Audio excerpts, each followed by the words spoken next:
यहाँ विजय चौक पे प्रदर्शन कर रहे हैं। एक बात तो इससे साफ और जाहिर होता है कि मोदी जी जनता से कुछ छुपाना चाहते हैं। हालांकि नीरव मोदी, चौकसी, ललित मोदी, मल्ल्या ऐसे लोग करोड़ों, हजारों करोड़ रुपए सरकार से लूट के बाहर चले गए, लेकिन उनके बारे में मोदी जी मुंह नहीं खोल रहे हैं और हमेशा दूसरों को टीका करने में वो बहुत अच्छा समझते हैं। आज मैंने बीजेपी का एक कमेंट सुना कि कांग्रेस और अपोजिशन के लोग बैकवर्ड क्लास के खिलाफ बात कर रहे हैं। अरे भाई, बैकवर्ड क्लास जो चोरी करके भाग गए वो बैकवर्ड क्लास के हैं? बताओ मेरे को कोई बैकवर्ड क्लास का आदमी हजारों करोड़ लेके चले गया, घपला किया और 12 लाख 2.5 साल में अगर किसी ने कमाया है तो अदानी ने कमाया है।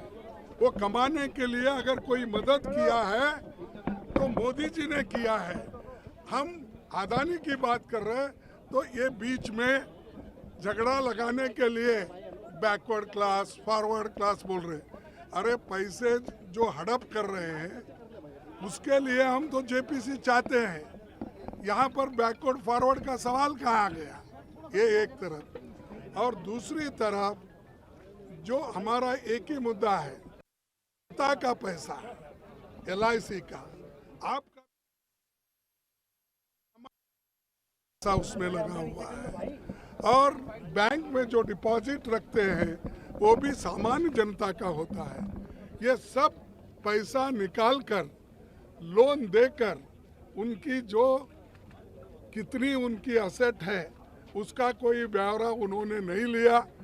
जैसा पूछते गए वैसा देते गए और आज उनका जो शेयर वैल्यू भी गिर रहा है, तो हमारे पैसे जो LIC के उसमें है उसका भी वो भी कमज़ोर हो रहा है, बैंक्स कमज़ोर हो रहे हैं। ये सारी चीज़ें बाहर आने दो, इसीलिए हम जॉइंट प्रेस कॉन्फ्रेंस जॉइंट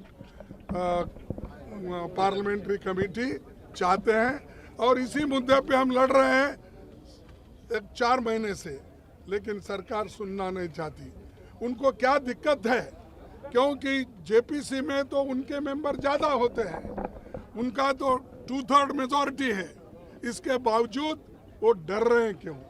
इसीलिए डर रहे हैं कुछ गलती है, दाल में काला है, तो इसीलिए वो डर रहे हैं। और हम ये लड़ते रहेंगे, एकजुट होकर लड़ रहे हैं, आगे भी लड़ते रहेंगे। उसके अलावा राहुल गांधी जी जो सच बोल रहे हैं और उन्होंने पार्लियामेंट में अपनी बात को सच्चाई से रखी, बहुत से मुद्दे उन्होंने वहां जो रखा कि अदानी को किसने लेके गया था विदेशों में, और जब प्रधानमंत्री जी विदेश गए थे उस वक्त कहां कहां पर अदानी उनको मिले, ये सारी चीजें उन्होंने पूछी।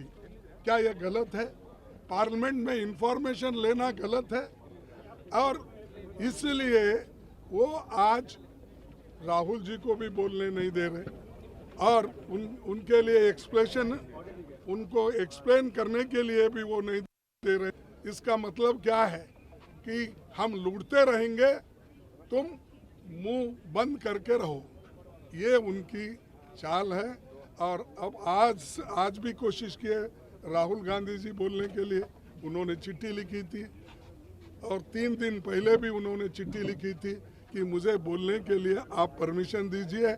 मेरे खिलाफ 4 मिनिस्टर्स पार्लियामेंट में बोले हैं, मुझे भी वही हक दो जो जिस मेंबर्स को या जिस मिनिस्टर को आपने हक दिया है। तो फिर भी उन्होंने माना नहीं। इससे ये जाहिर होता है कि डेमोक्रेसी को ख़त्म करने का, फ्रीडम ऑफ एक्सप्रेशन को ख़त्म करने का, फ्रीडम ऑफ स्पीच को ख़त्म करने का, और आगे एक दिन ऐसा आएगा अगर यही चाल से वो चले और चल रहे हैं जिस राह से, तो इस देश में ऑटोक्रेसी आएगी, डिक्टेटरशिप आएगी और सबके बंद हो जाएंगे। हम बोलने वालों का भी बंद हो जाएगा मुंह। आप जो आज रिकॉर्डिंग करके सो टीवी में दिखाते हैं, लिखते हैं, वो भी बंद हो जाएगा। तो इसीलिए सबके लिए लड़ रहे हैं हम, जमहूरियत को टिकाने के लिए, संविधान को बचाने के लिए, freedom of speech and expression को बचाने के लिए हम कोशिश कर रहे हैं। और जो सच बोलते हैं उनको जेल में डालने की कोशिश वो करते हैं। सिर्फ एक ही पार्टी का नहीं, कांग्रेस का मैं बोल रहा हूँ, सभी पार्टी के लोग आज जितने भी अपोजिशन पार्टीज है जो सच बोल रहे हैं, ठीक ढंग से हैं, उनको भी सताने का काम कर रहे हैं। तो एक पार्टी सभी पार्टियों को वो अपना डंडा चला रहे हैं। तो ईडी का धमकी दे रहे हैं, सीबीआई का धमकी दे रहे हैं, और ये धमकियां जो वो लोग दे रहे हैं इसलिए दे रहे हैं कि डेमोक्रेसी में कोई बात न करे और उनके खिलाफ कोई बात न करे। ये उनकी मंशा है, लेकिन हम रुकेंगे नहीं। हम अपनी बात को रखते जाएंगे, लड़ते जाएंगे और देश बचाने के लिए, डेमोक्रेसी बचाने के लिए, संविधान बचाने के लिए पूरी कोशिश हम सभी लोग मिलकर करेंगे।